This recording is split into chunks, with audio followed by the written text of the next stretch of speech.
They're shining searchlights in the sky. There's a new god in the side. They said the map is not the terrier work. And then I broke my telescope. But that's the nature of a game, and you have to play. This episode of the podcast is brought to you by Koala Karma, the chill out drink. Sit back, relax, and just have a good time. Gonna have a good time tonight. Koala Karma, anyway. Today's podcast was with Talan Miller and Megan Miller, or Megsy as we call her, and the little family from Sabre Corporate Development. Sabre is a worldwide renowned business training business, a corporate training business. What does that actually mean, you wonder? Well, let's find out. Are you there, Millers? I was watching Star Wars last night. Hey, we're live. Hello. We're not technically not and live. Good afternoon to you. Megan Miller, Talan Miller. Got to put my ladies before my... Hi there. How are you? Good, mate, good. Yeah? All the better for being here in the studio. Isn't it great? Actually, no, I've got to do one thing. I've got to turn the lights off. What effect. atmosphere? Yeah. Go for it. Do you want me to fill the uncomfortable silence, or Drew is currently moving to the door, he's closing the door, he's turned off the lights, he's now returning, and he's wearing no trousers. Now, hello again.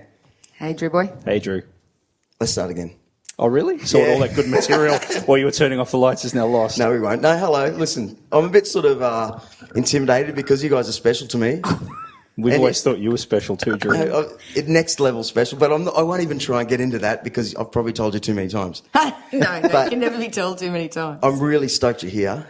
Okay, put that down a little, because I want to ask you. I was in Slacks Creek today. Okay. I put some big signs up. And Should I be concerned that you think of us when you're in Slacks Creek? Well, I was thinking, what am I going to say to these people? You know, how are we going to start off what I want to say or what I want to get out of you naturally without even asking? But I found myself working in Slacks Creek. Slacks Creek's a place I worked for 3 years when I first left high school. Okay, my first job was working in a concrete plumbing sort of place that made septic tanks. And I was in the sales office out the front there. Okay, so septic tanks make you think of us too. Yes. Strong, reliable. and necessary. I'm trying to be serious, guys. Sorry, Drew. Sorry, be serious. It's Not him really. anyway, not me. Now, where was I? You were saying you were Oh, no, working here in I was. Slacks Okay. Creek. When I spent 3 years straight out of high school working in one little room with two other, like a 64-year-old bloke and like a 40-year-old dude. I was 18, like 3 years. They, good. No, I can't even say bad. No, anyway, yeah, listen. they've heard it all before. Just No, because there's no, kids no, in no. the studio, just be yourself. Trust me, they're here worse at home. Your kids for history's sake. Yeah, absolutely. Hey, kids. Hey, good girl, kids. Oh, It's all right. I've been demiked. This is horrible already. Things are falling apart. This is live radio. You've got to walk out and go to the next podcast show in the street. Anything could happen and usually does. we would never leave you, Drew, for What was another I saying? podcast. All right. No, so for You were 3 doing years, time. I hated it. Yeah, it would be like But- being in prison. For me, it was like it was what you did in the area, like up in Roachdale, sort of. There was no nearby beachy sort of thing. There was no coffee shops. It was sort of everything was either a factory or a muffler shop, brake shop. It wasn't That's kind of Hyperdome. it, right? And Not a spot for a creative dude. Oh no, and so I was always kind of going, is this really it? But I didn't have another point of view. I didn't know people like you yet. So, but inside there was this bubbling of like, I don't like it. Like, work was all right, the dudes were all right, but now, fast forward 15 years later, I meet you guys from Sabre. What do you call it now? Oh, mate, it's still Sabre. And it's interesting because when we first kind of picked the name Sabre, people we weren't from a travel background, so people would associate it with some online reservation system for air travel. So we get these perplexing questions from travel people. But Or shampoo. Shampoo. Because the Sabre Corporation do shampoo, and Really? yeah, I mean, my use of Anything I know. shampoo, my use of shampoo is not that passionate. And I certainly don't do travel reservations, but mate, yeah, Sabre Corporate Development, and yeah, it was named after a cavalry sabre, funnily enough. Right. But yeah, obviously we do Belbin stuff now as well, so Sabre's kind of the working title. Yeah. So we all know, like everyone who Sabre, knows you, would Sabre, refer to but- us as Sabre. Yeah, well, okay. So then when I first met you guys, bang, here were these people that every single day they were flying to Melbourne internationally for their work, but still being home for dinner a lot of the times to pick the kids up from school and all this sort of gear. But it was like every day, and I had trouble managing. Oh no, I've got to get some milk. Getting back from an overseas gig to kind of home is tricky sometimes, you know. Yeah. You do miss the occasional thing. Yeah, but you guys just. We didn't do it every day, but it does become. But- It becomes every day. You're making Oh, yeah? it. Where were you last week? You're making it sound a little bit more James Bond than it is. Come on. Where were you last week? Oh, okay, we're in Munich. And Lake- before that, Lake Como. and before that, Zurich, and then Lake Como. Or if you're a fan of the British TV comedy series Plebs, it's Lake Homo because he ain't saying the sea. Yeah. Anyway. You gave that to me and I still haven't watched it yet. No, I watch it, watched it's a little funny. bit. It's very good. Yeah. Yeah, we don't work for that network, but no, it's fun. Yeah. So, do you see what I'm getting at? Like, The difference Like- in that lifestyle. yeah, a little It's bit closer. because those jobs don't even exist. It's the same. You were in in what you were doing, but I was at uni, and you're going to become a teacher or a copper or a fireman, or there were no weird, fun jobs. We were lucky It's an to odd fall thing. into them. Well, that's the funny thing. I mean, we met, funnily enough, in one of the few real jobs that either of us have had. We both met in the army, which is kind of a real job, and it's routine and stuff and whatever. And then, to kind of leave that and do what we do was a bit of a leap of faith, I guess. And we've grown into taking for granted that, our weird routine or absence of routine, if you want to call it that, is kind of the norm for us and has become the norm for our kids. And there's advantages to it, but there's disadvantages, Yeah. You'll go and do to a work party for someone else who's kind of got a normal routine 9 to 5 type gig. And you sometimes, I don't know whether you have been out of the, if you've been out of captivity long enough to kind of see that, but you'll walk into someone's got a normal routine gig and you go, I kind of envy the stability that's there in some respects. Yeah. But no, I embrace the chaos now, I guess, Yeah. and not having done a regular job for a long time. Yeah, well, let me fill the gaps for anyone listening.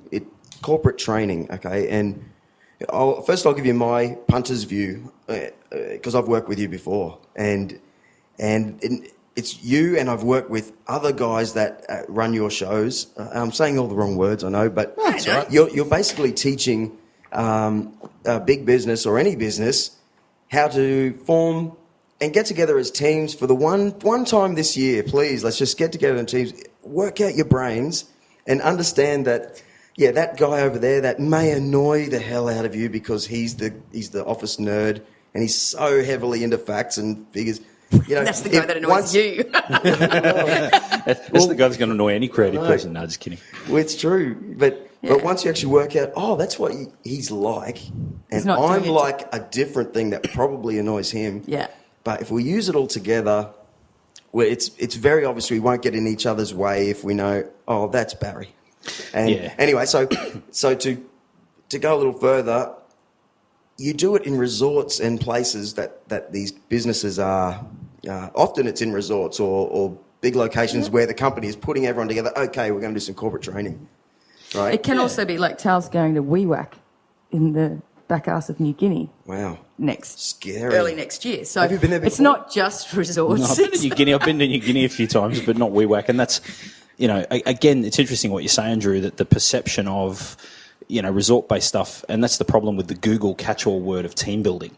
People go, you do team building. And kind of team building touches on what we do. There are aspects of what we do with team building. I hope you don't have to edit this out, but a lot of team building is rightfully perceived as light, fluffy, and a bit of a wank. You might have to edit that out. No way. But yeah, the reality is that we've tried to transcend that by saying, okay, well, we do the conference-based, resort-based 2-hour fluffy, let's have fun, let's have a feel good, let's dig that, the guy from IT who you mentioned, who's the boffin, he's the specialist, is not necessarily got green head, fangs and no social life. It's actually possibly a dude that's got quite a quirky sense of humour, bit of a lad. You just haven't seen him or her outside of the boring, this is my job title, work context kind of thing. So there's a lot of the resort-based stuff, which is interesting because people go, oh, it's really cool. You've been sent to this resort in Rome and you get to do this. But it's like, no, you're on a gig. You're working. You're kind of switched into what the client wants. So the irony is, and you've probably experienced it, you'll go to some really cool places, but when you're working, you're working.